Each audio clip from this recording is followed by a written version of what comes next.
but everyone in that room was committed to doing dramatically more to the 5%. I heard everyone saying that the capabilities are necessary, the hardening of our societies and our infrastructure, and all of the investments that it's going to require. Everybody's on board. Everybody's going to have a unique timeline, but I think there's a serious commitment here, and we're continuing to negotiate that. But again, we're not driving the timeline. The threats are driving the timeline. Russia's going to reconstitute in 5 years or less, and and Europe continues to tell us that Russia is their biggest threat, and we agree in the Euro-Atlantic it is. And so we need to make sure everybody's investing. Can you tell us about, sir, American troops and American military personnel in Europe? I think you suggested that there would be a decision about the level of forces you maintain because you're facing threats elsewhere, sir. Can you tell us, what your thinking is about US, I think 100,000 military personnel at the moment in Europe? Well, it would only be responsible for the United States to continually assess our force posture, which is precisely what we've done. We have an interim defense strategy that clearly specifies we're going to defend our southern border and close it, unlike the previous administration that let 21 million people invade our country. And we're going to get 100% operational control of that. We're going to make sure we shift properly to the Indo-Pacific and reestablish deterrence there. And then we're going to increase burden sharing across the world. America can't be everywhere all the time, nor should we be.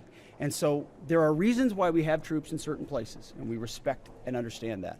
It was also prudent that we review that force posture in real time alongside our allies and partners to make sure it's right size. So I don't want to get ahead of the president's decision on that, but we're reviewing everything. And I think our allies' commitment and willingness to spend more means a lot, to your point. You can talk, I heard a few countries talk about capabilities and the importance of capabilities, and then hedge a little bit on how much more we spend. Unfortunately, you got to spend to have hard power oftentimes. You can't really have enough, both. Sir? Is 3% enough? Each country's going to make that determination, but this alliance, we believe, in a matter of weeks will be committing to 5%, 3.5% in hard military and 1.5% in infrastructure and defense-related activities.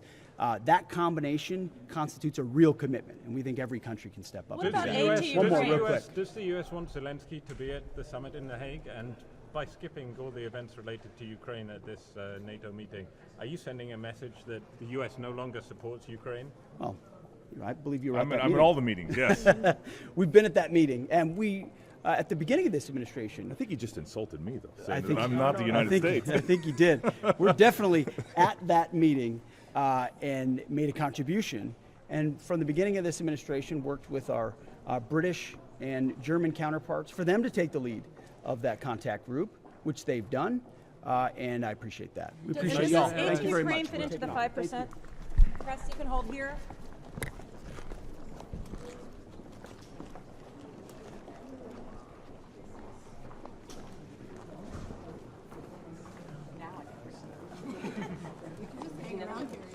What? Is he coming back? I was just like... He told me he'd come back 3 more times. I'm kidding.